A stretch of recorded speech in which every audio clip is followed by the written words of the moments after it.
Hello friends, তো আজকে সন্ধেবেলা খুব খিদে পাচ্ছিল, তো ভাবলাম ম্যাগি বানানো যাক। তাই আমার স্পেশাল ম্যাগির রেসিপিটা আজকে বানিয়ে ফেললাম, সেটাই তোমাদের সঙ্গে শেয়ার করি। রেসিপিটার নাম হলো এগ পোচ ম্যাগি। এটা বানাতে ম্যাগি লাগছে, নুন লাগছে, এখানে নিয়ে নিয়েছি কাঁচা লঙ্কা, ক্যাপসিকাম কুচি, পেঁয়াজ কুচি, রসুন কুচি। প্রথমে কড়াইটা গরম হতেই দিয়ে দিলাম তেল, আর এরপরে তেলের মধ্যে অল্প পরিমাণে রসুন, সেটাকে হালকা ফ্রাই হয়ে ব্রাউন হয়ে এলেই পেঁয়াজের টুকরোগুলো দিয়ে দিচ্ছি। কিছুক্ষণ নাড়াচাড়ার পর এবার কেটে রাখা ক্যাপসিকামের টুকরো আর কাঁচা লঙ্কাগুলো দিয়ে দিলাম। এবার ভালো করে নেড়েচেড়ে দিয়ে দিতে হবে পরিমাণ মতো নুন, আর এবার দিয়ে দেব জল। জল দেওয়ার 1 থেকে 1.5 মিনিট পর দিয়ে দিলাম ম্যাগিগুলোকে। ভালো করে এবার বয়েল হতে দিতে হবে, আর ম্যাগিটা বয়েল হয়ে এলে ম্যাগি মশলা অ্যাড করে দিচ্ছি।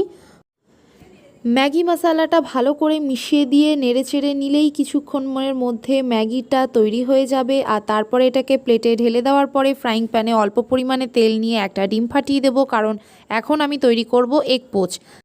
ডিমটা ফাটিয়ে দেওয়ার পর অল্প পরিমাণে নুন আর গোলমরিচের গুঁড়ো ছিটিয়ে দিলেই কিন্তু পোচটা রেডি। আর এবার এটাকে ম্যাগির ওপর সার্ভ করব। দেখো, প্লেটিংও ডান আর রেসিপিটাও তৈরি হয়ে গেছে। দেখতেও দারুণ, খেতেও দারুণ। ভিডিওটি ভালো লাগলে লাইক করো, আমার ইউটিউব চ্যানেলটাকে সাবস্ক্রাইব করো, ফেসবুক পেজটাকে ফলো করো। আজকের মতো এই অবধি, টাটা, সবাই ভালো থেকো।